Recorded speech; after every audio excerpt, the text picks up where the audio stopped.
сайн уу? Эрүүл мэндийн хичээл 12 дугаар анги. Арх тамхины эсрэг хуулийн хэрэгжилтэнд хяналт тавьж дүгнэлт хийх. За өнөөдрийн маань сэдэв тэмдэглэж байгаа хүмүүстээ. За арх тамхи мансууруулах бодистой холбоотой хууль эрх зүйн талаар өнөөдөр хэдүүлээ судлах болно. Зам тээврийн осчийн 72%, хүн амны эргийн 82%, хүчингийн эргийн 92%, эдгээр хэргийг үйлдэгдсэн этгээдүүд согтууруулах хундаа хэрэглэсэн байна. Тэгэхээр согтууруулах хундаанд хүний сэтгцэд нөлөөлдөг нь харагдаж байна. За энэ хүүхэлшлийг анхааралтай үзээрэй.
Хэдүүлээ харлаа. Тамхины утаанд хордохыг зам тамхитал гэж нэрлэдэг. Та бүхэн мэдж байгаа. Тамхины утаанд хордсон хүн татаж бүх хүнээс илүү хордож байдаг. За ажлынхаа байран дээр зам тамхиталтанд өртөх. За дээрэс нь ажлын байран дээр тамхи татах нь зөв үү? Энэний талаар ямар хууль тогтоомж байдгийг хэдүүлээ одоо судалцгаая. За хэдүүлээ тамхины хяналтын тухай хууль, архитын согтуурхтай тэмцэх тухай хууль, согтууруулах хундаа хэтрүүлэн хэрэглэсэн этгээдийг албадан эрүүлжүүлэх тухай, мансууруулах юм сэтгцэд нөлөөд бодисын эргэлтэд хяналт тавих тухай эдгээр хууль тогтоомжийн талаар судлах болно. За тамхины хяналтын тухай хууль шинжилсэн найруулга 2005 оны 7 сарын 1 энэ хуулийн зорилт нь тамхины хэрэглээ дан тамхиталтаас үүдэлтэй сөрөг үр дагавраас хүн амыг хамгаалах зорилго бүхий тамхины хяналтын эрх зүйн үндсийг тодорхойлж түүнийг хэрэгжүүлэхтэй холбогдсон төр иргэн аж ахуйн нэгж байгууллагын хооронд үүсэх харилцааг зохицуулахад оршино. За аж ахуйн нэгж байгууллагын ойролцоо тамхи татвал 50 метрийн зайд 500 метрийн зайдаа тамхи татвалтай хэрвээ ойролцоо тамхи татвал торгуулна зөрчлөө байлаа. Мөн албан байгууллагууд аж ахуйн нэгжүүд тамхины цэгийг байгуулах ёстой үүрэг байгаа. За дараагийнхтай За энэ хүү бичлэгийг анхааралтай үзээрэй. Хар тамхи мансууруулах юм сэтгцэд нөлөөд бодис тээвэрлсэн, хадгалсан, дамжуулсан зэрэг шалтгаанаар энэ онд 330 хүн гэмт хэрэгт холбогдсон шалгагдаж байгаа. Тэгвэл эдгээр гэмт хэрэгт холбогдсон хүмүүсийн 85.4% нь 19-с 35 насныхан байгаа юм а. Мөн 5.1% буюу 17 нь насанд хүрээгүй буюу 15-аас 18 насныхан байсан бөгөөд ерөнхий боловсролын сургуулийн 10-аас 12 дугаар ангийн сурагчид байсан юм а. Ийхүү энэ төрлийн гэмт хэрэгт холбогдогчд нь жил ирэх бүр захлуужж байгаагийн шалтгаан нь эцэгхийн хяналт хийхэд найз нөхдийн хүрээлэлээс хамаарч байна гэж албаныхан мэдээллээ. За нийт гэмт хэрэгт холбогдсон хүмүүсийн 13 буюу 4%-ийг насанд хүрээгүй эрэгтэй хүүхэд. За 4 буюу 1%-ийг насанд хүрээгүй эмэгтэй хүүхэд гэж байна. Энэ бол бас нэлээд одоо энэ төрлийн гэмт хэрэгт холбогддог этгээдүүд за энэ төрлийн бодис хэрэглэдэг одоо хэрэглэгчд бол насан залуучж байгааг бол та бүхэн нэгээс харж байгаа хаа. Манай улсын хар тамхи мансууруулах бодисын нэрэлт нэмэгдэхийн хэрээр түүнийгээ дагсан нийлүүлэлт ихсэж байгаа юм а. Энэ оны эхний 9 сарын байдлаар Монгол улсын хилээр нэвтрүүлэхийг оролцсон 9 зөрчилд 11 хүн холбогдсон бөгөөд Таиланд, Герман, Америкийн нэгдсэн улсын иргэд байсан юм а. Эдгээр гэмт хэрэгтнүүд нь олон улсын шуудан илгээмжээр эсвэл хилээр нэвтрэх гэсэн хоёр замаар бараагаа тээвэрлэж байна. Нийтдээ 15 нийт төрлийн 142 г. За мөн зарим одоо грамаар илэрхийлэх боломжгүй дунгаар илэрхийлэх ээлжтэй 54 ширхэг илэрүүлж апорт одоо байгуулж хэвлүүлсэн байгаа.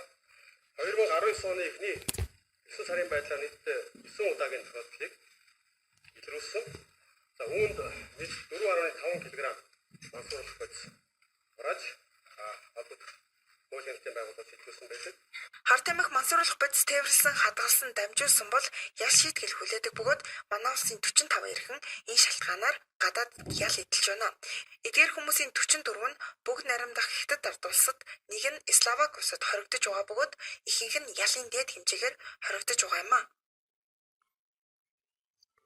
За хэдүүлээ энэ хүү бичлэгийг харлаа. Энэ бичлэгэн дээр гарсанчлан бидний үзэж байгаа хууль тогтоомжийн тухай гарлаа.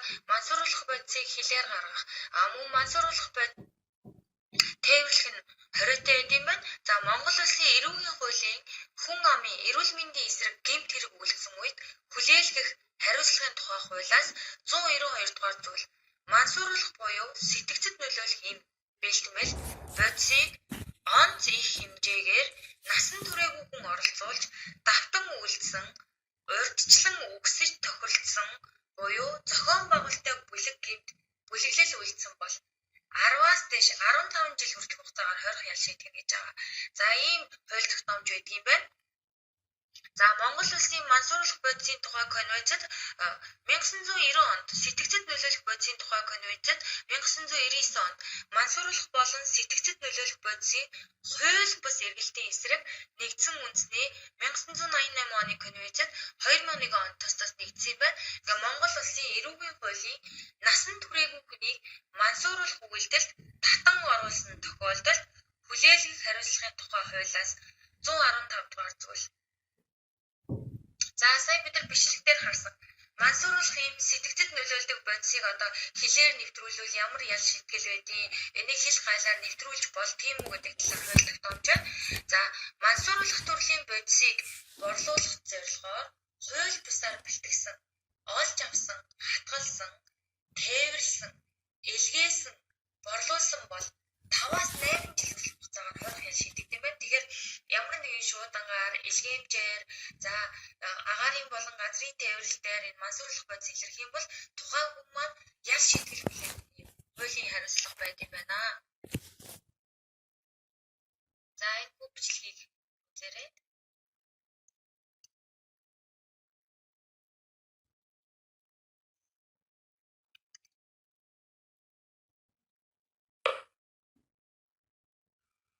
Минийхөө. Яасан бэ аваа? Минийхөө гараад аавда ганшил ахиад зүндүү. Үгүй аваа. Амайлаад явахаас ганцаа.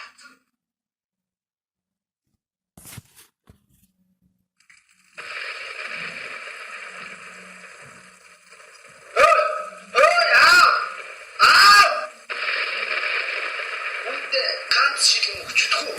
Хурд яваад надад нэг шилэн аваад.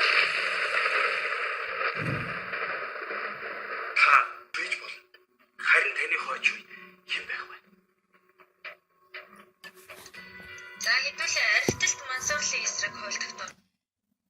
За насан туршаагүй хүнийг согтуурал, мансуурал, тэнүүчлэл, гуйланчлалд татан оруулсан бол хөдөлмөрийн хөлсний доод хэмжээг 20-с 50 дахин нэмэгдүүлсэнтэй тэнцэх хэмжээний төгрөгөөр торгох 100-аас 250 цаг хүртэлх хугацаагаар албадан ажил хийлгэх эсвэл 1-ээс 3 сар хүртэлх хугацаагаар баривчлах ял шийтгэл. За тэгвэл насан туршаагүй хүүхдийн хажууд архи тамхи хэрэгжилж болохгүй. Дээрсэн сая шинэ зөрчлийн хуулиараа гэртээ архитын согтуурах, иргэдийн амтлан тайван байдлыг алдагдуулах, насан туршаагүй хүүхдийн хажууд архитын согтуурах юм бол зөрчлийн хуулиар 300 мянган төгрөгөөр торгоно гэж байгаа. За энэ бит хуулиудын дагуу бид нар одоо дараагийн слайд. За нийслэлийн одоо засаг захиргааны байр гэж байна, энд цэцэрлэг байна, сургууль байна. Энэ байгууламжуудын хажууд архи тамхи зарж болох луу гэж хүмүүс боддог. Тэгвэл энэчнээс 500 метрийн зайтай эргэн тойрны дэлгүүрүүдэд архи болон тамхи зарахыг хоригдсан хууль тогтоомж байдаг. За архитын согтуурахтай тэмцэх тухай хууль. Энэ хуулийн 7 дугаар зүйлд согтууруулах хундаа худалдах түүгээр үйлчлэхэд хориглох залтууд орсон байдаг. За дараах газар согтууруулах хундаа хэрэглэх, худалдах, түүгээр үйлчлэхийг хориглоно гэж байгаа. За төрийн болон төрийн бус байгууллагын албан байр. За энэ төрийн бус албан байгууллагын ойролцоо болон энэ газарт согтууруулах хундаа зарж болохгүй. За 7-1-2 согтууруулах хундаагаар үйлчлэх зөвшөөрөлтэй аж ахуйн нэгжээс бусад аж ахуйн нэгжийн албан болон үйлдвэрлэлийн байр гэж байгаа. За тэгэхээр энэ зөвшөөрөл гэдэг маань юу гэсэн үг вэ гэхээр согтууруулах хундааг зарах зөвшөөрлийг одоо аймаг байлаа гэд аймгийн засаг дарга, сум дүүргийн засаг дарга, сумын засаг дарга нар энэ эрхийг өгдөг байгаа. За хэдэн цагт энэ архи тамхиг зархаа болдог вэ гэхээр шөнийн 00 цагаас согтууруулах хундайг зарж болохгүй. За тухайн зарж байгаа үйлчлэгээний байгууллага маань хуулийн дагуу зөвшөөрөлтэй байх ёстой. Мөн насан туршаагүй хүүхдэд зарж болохгүй. За 7-1-3 хүүхдийн цэцэрлэг бүх шатны сургууль эмнэлэг сувиллийн газар. За сувиллийн газар эмнэлгийн газрын купед дэлгүүрт одоо ямар нэгэн байдлаар тамхи болон согтууруулах хундайг зарж болохгүй гэсэн хууль тогтоомж байдаг. Оюутан сурагчдын хичээлийн бол нийтийн байр гэж байгаа. За 7-1-5 орон сууцны орц, хонгол. За 7-1-6 гуд. За 7-1-7 галт тэрэг, авч тээвэр, усан болон нисэх онгоцны буудлын зөвшөөрөгдсөн цэгээс бусад газар гэж байгаа. За энэ зөвшөөрөл авсан газраас бусад газар ерөөсөө архи тамхи зарах нь хориотой байдаг байх нь мөн насан туршаагүй хүнд зарах нь хориотой. За нийтийн тээвэр, үндэсний болон барааны зах худалдааны үйлчилгээний газар зэрэг олон нийтийн газрын зөвшөөрөлдсөн цэгээс бусад газар гэж байгаа. За нийтээрээ хүлээн зөвшөөрсөн үйлчилгээний томоохон байгууллагууд зарах тэр газруудад зарахыг зөвшөөрдөг, бусад цэгүүдэд зарахыг хоригддог. Тамхины хяналтын тухай хуулиас Монгол Улсын нутаг дэвсгэрт тамхи импортлох, экспортлох, үйлдвэрлэх, худалдах, хэрэглэхийг хориглох хэд хэдэн заалт байдаг. 6-гийн 7-гийн 7 21 нас хүрээгүй хүн тамхи худалдах, түүгээр тамхи худалдуулах гэж байгаа.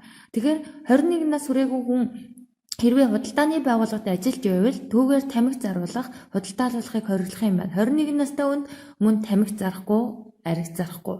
За 6-гийн 7-гийн 12 зөвшөөрөгдсөн цэгээс бусад газар тамхи худалдах. За хэдүүлээ одоо тохиолдол дээр ажиллана. Анхааралтай сайн сонсоорой.